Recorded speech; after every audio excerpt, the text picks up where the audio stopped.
To begin, open WhatsApp on your iPhone. Go to the chat of the person you want to block. Then tap on their name at the top to open their profile. Swipe up to scroll down. Then tap Block Contact. From the pop-up menu, tap Block to confirm. The person will be blocked immediately.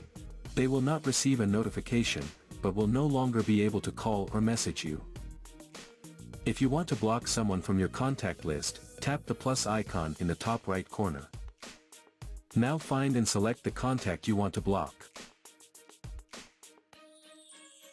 Then tap on their name at the top to open their profile. Swipe up to scroll down.